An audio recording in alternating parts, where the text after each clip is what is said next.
হাই everyone good morning. এয়া ৰাতিপুৱাই হৈ আছে, ৰাতিপুৱা 6:30তে উঠাই দিলে। মন্দিৰলৈ যাবলৈ আছিলে অৱশ্যে, আগদিনা প্লেন নাছিলে, ছাডেন প্লেন হ'ল। মই আছিলোঁ ইউনিভাৰ্চিটি যোৱা আগে আগে এবাৰ দেওপানী মন্দিৰ গৈ আহিম ভাবিছিলোঁ। আৰু ইয়াত দেউতাও সোনকালে উঠিলে যেতিয়া আমি মন্দিৰলৈ আহি গ'লোঁ, দেউতা আৰু মই। আৰু ইয়াত ধুনীয়াকৈ গৈ আমি প্ৰথমতে ল'লোঁ চাকি ধূপ, আৰু তাৰপিছত এয়া মন্দিৰৰ গেট দেখিছেনে, মানুহ একেবাৰে খালী।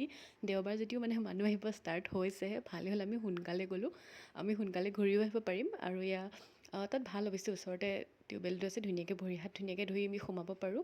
আৰু ইয়াত দেখিছেনে খালী একেবাৰে চবফালে, একেবাৰে কম। আৰু এজোপাই গছ মানে আগতে ফিটা বহুত আছিলে, এতিয়া অৱশ্যে খুলি দিয়া হ'ল। আৰু এয়া হ'ল চাকি ঘৰ, আমি ধুনীয়াকৈ চাকি জ্বলালোঁ আৰু মই ফিটা এডালো বান্ধি ল'লোঁ। আৰু আমি তাৰপৰা ওলাবলৈ হ'ল। আৰু এয়া অলপ মন্দিৰটো দেখুৱাই দিছোঁ, চাৰিওফালটো দেখিছেনে একেবাৰে খালী। আৰু তাৰপিছত খালোঁ পাৰঠা। আৰু আজিলৈ আমি আহিছোঁ, ভাল লাগিলে লাইক কমেণ্ট শ্বেয়াৰ ছাবস্ক্ৰাইব কৰি দিব। Thank you so' much for ৱাচিং এণ্ড বাই বাই।